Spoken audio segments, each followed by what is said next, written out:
and I will proceed to the next item on my agenda, which is the formulations for initiative measure 84, the District of Columbia Time Stability Act. And I just want to see whether or not Mr. Bernier is present today.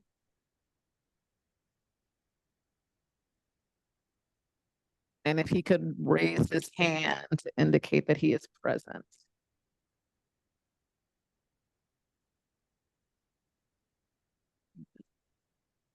Yeah, that's it. Mr. Bernier, am I pronouncing your name right? I just want to make sure I have it. Yeah, it's close enough. It's pronounced Bernier, but. Okay, thank you.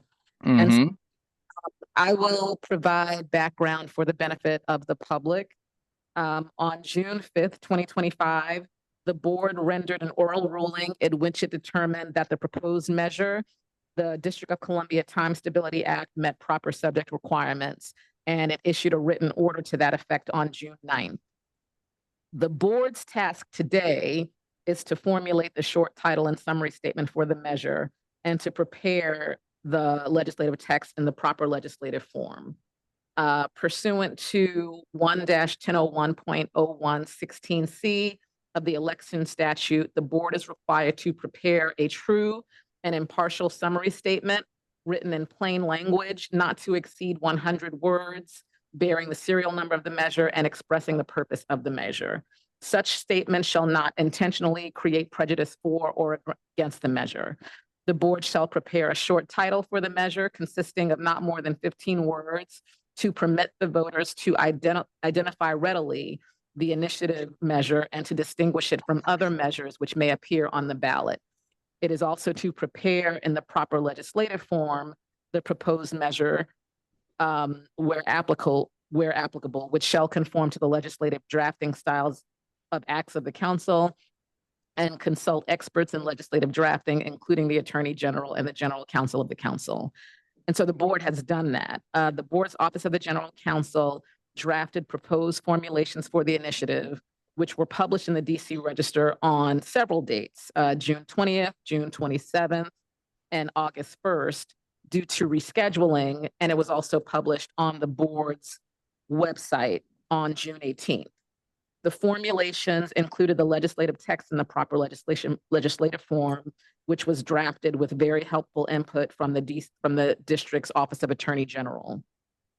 The proposer has reviewed the draft language and, to my knowledge, has provided no suggestions for the board to consider today. And we received no input from the public regarding the proposed formulations.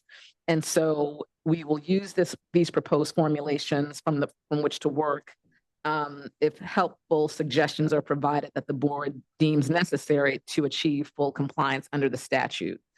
After adoption, the board will notify the proposer of the measure of the exact language adopted today and submit the formulations to be published in at least one newspaper of general circulation on the board's website and in the DC Register.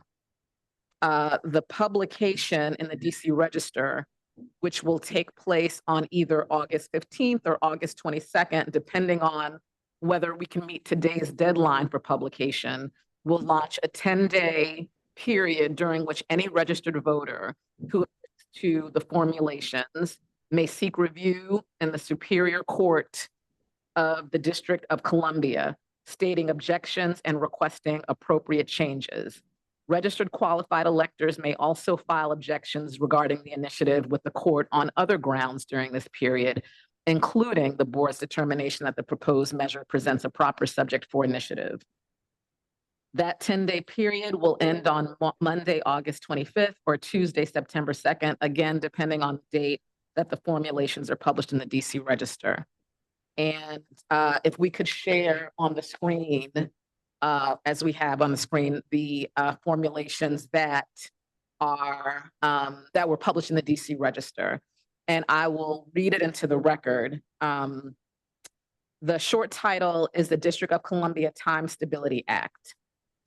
The summary statement reads as follows. The District of Columbia shall opt out of observing daylight savings time with DST in parens as permitted by the Uniform Time Act, and shall establish permanent standard time equivalent to Eastern Standard Time, EST, year-round. The legislative text reads as follows. The District of Columbia Time Stability Act, Section 1, Title and Purpose. This initiative shall be known as the District of Columbia Time Stability Act. Its purpose is to exempt Washington, D.C. from observing daylight savings time, DST, and establish permanent standard time year-round. Section 2, Summary. Exemption from daylight saving time. The District of Columbia shall opt out of observing daylight saving time, DST, as permitted by the Uniform Time Act, and shall establish permanent standard time equivalent to Eastern Standard Time, EST, year-round. Section 3, Implementation. The District of Columbia government shall implement permanent standard time on Sunday, November 1st, 2026 at 2 a.m., when the rest of the country sets clocks back to standard time, thereby opting out of future daylight saving time changes. Section 4, Effective Date. This initiative shall take effect upon approval by a majority of DC voters and completion of any necessary legislative procedures, including potential congressional review. Section 5, Intent. This initiative intends to improve safety, health, and quality of life for DC residents by eliminating biannual time changes and providing a stable time zone. And so those are, one second, I think I'm missing the effective, one moment.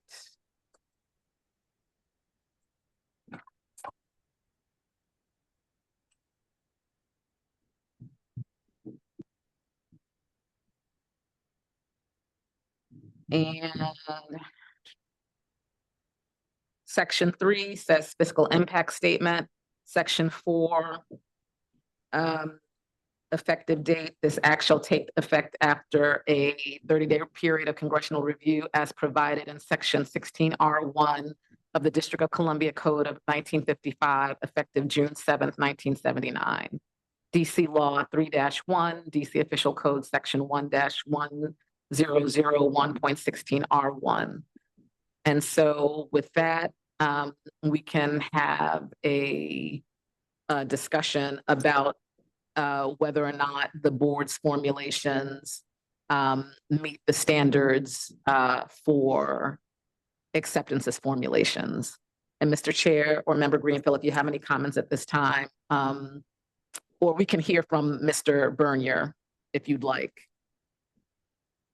I'll just say at the outset, I found it to be very clear, very succinct. It's really quite obvious what it's saying. And, you know, thank you to the board, the staff for formulating such a clear and concise, you know, statement of the proposition. And we, of course, at the Board of Elections, we don't have a position on this. We don't have a stake in the outcome. We don't, and the idea of making the language balanced and neutral like this is not to tip, you know, the reader, the voter, one way or the other. It's not, I don't find it to be loaded rhetorically at all in any sense. So I think it achieves its purpose for being clear, neutral, and succinct. And I hope the proposer feels the same way. If there's any, you know, small changes or suggestions, we'd love to hear. I'm sorry, I apologize. I read what was initially submitted and not what the formulations turned out to be. There are not very many differences, but I will read what was actually Okay. short title, Time Stability Act of 2025, summary statement.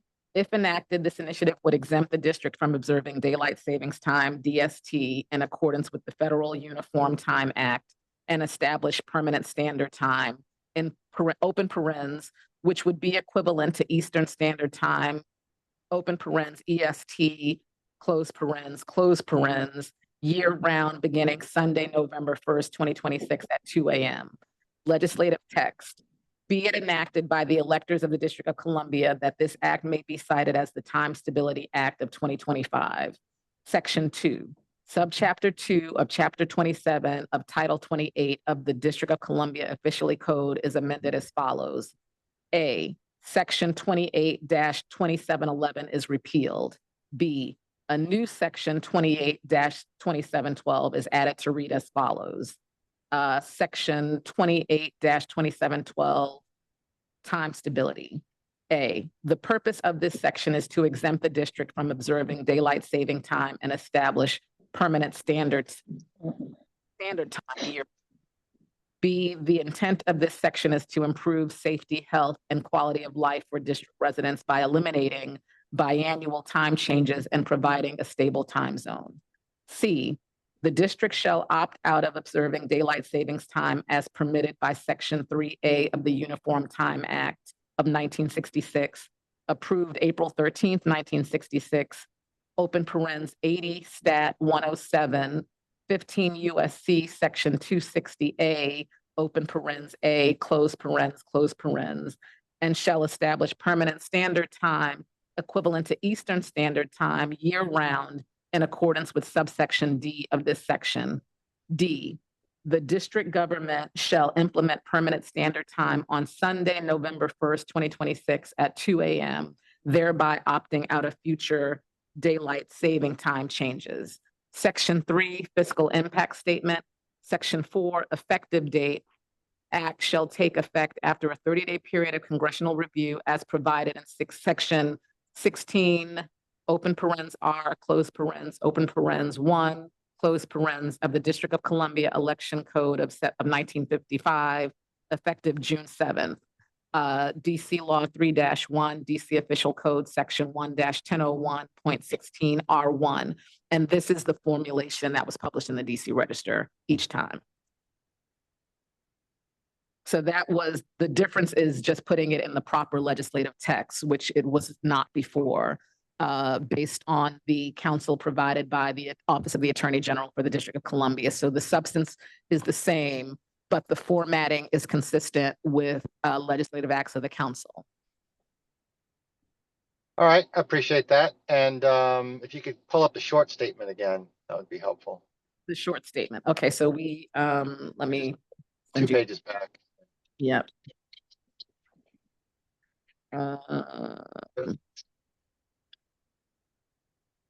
Let me send you this, Merritt, because There it is, summary statement, yeah. This is what the voters will see if they go, if this makes it to the ballot with sufficient signatures, the voter would see what's called the summary statement. yes. And the Okay.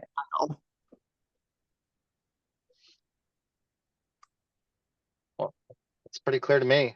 Mm-hmm. It's a lot like the one you read previously. A couple parenthetical type changes, but it seems quite clear, so. Mm-hmm. I agree. Okay, so it's the board's role to adopt. I just want to state that for the record, and to take into account, if it pleases, any comments made by the proposer and members of the public, but it is the board's duty to adopt the formulations. And with that, if Mr. Vernier has any comments, and then other members of the public, it's the board's pleasure. Great. Oh, thank yes, you. please. Yeah, I have no objection to the language put forth here by the Board of Elections. All right, we appreciate that. And so we can hear from the public as well, if they of course would please limit their comments to just this issue alone. And if you've got a comment about something else, we'll call on you again during the public comment section.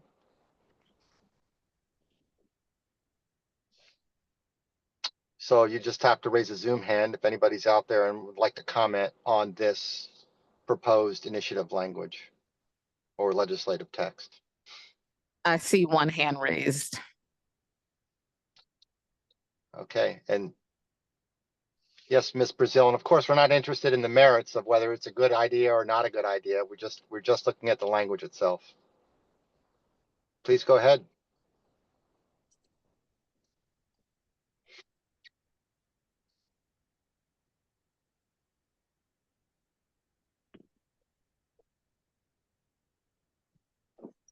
It appears she's muted.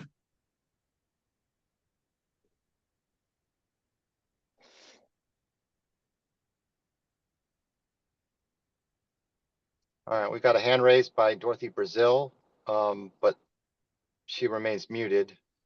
There she goes. Okay, thank you.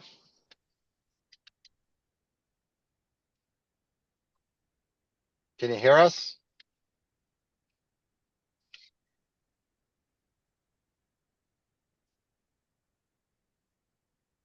Miss Brazil?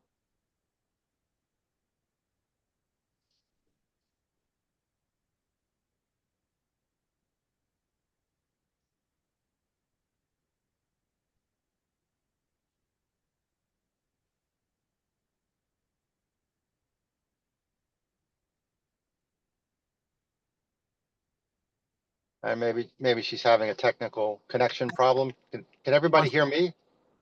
We can hear you. Yes. Okay. Maybe And- the other option for Ms. Brazil or anyone else who has comments would be to text in the chat function, using the chat function of the Zoom. That chat Okay. functionality is currently disabled. Apologies. Are there any other hands raised? No. Okay.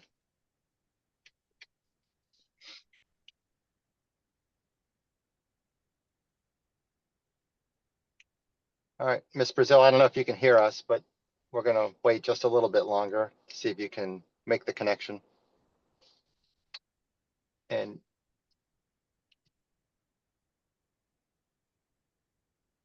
well, while we're waiting, I'll go ahead and make the motion. I mean, I move that we adopt the proposed language and the proposed legislative text for the next round of publication in the DC Register. Okay, so it appears, Mr. Chair, that I just wanted to say this. With this platform, they can use the Q&A function as opposed to the chat function. And Oh. so maybe that needed to be stated in order for people to be heard.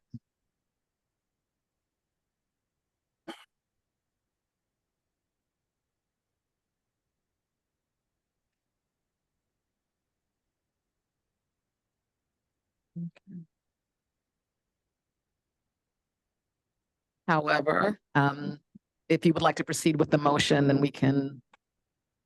Yeah, and maybe Miss Brazil will work out the technical issue by the time of general public comment. We can hear it then. But Hmm. I mean, I think it's quite clear and concise, and it's very helpful that the proposer agrees. And so I'm very comfortable making my motion and ask for a second. Okay. I second. And with that, we'll take a roll call vote. Mr. Chair, Chair votes aye. Member Greenfield. Aye. And with that, the board has adopted the formulations proposed. These formulations will again be posted as indicated, published in a newspaper of general circulation in the DC Register and on the board's website.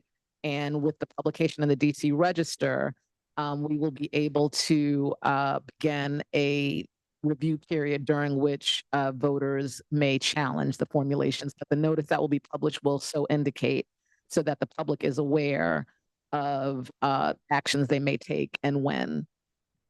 And with that, that matter is concluded. The next item on my agenda is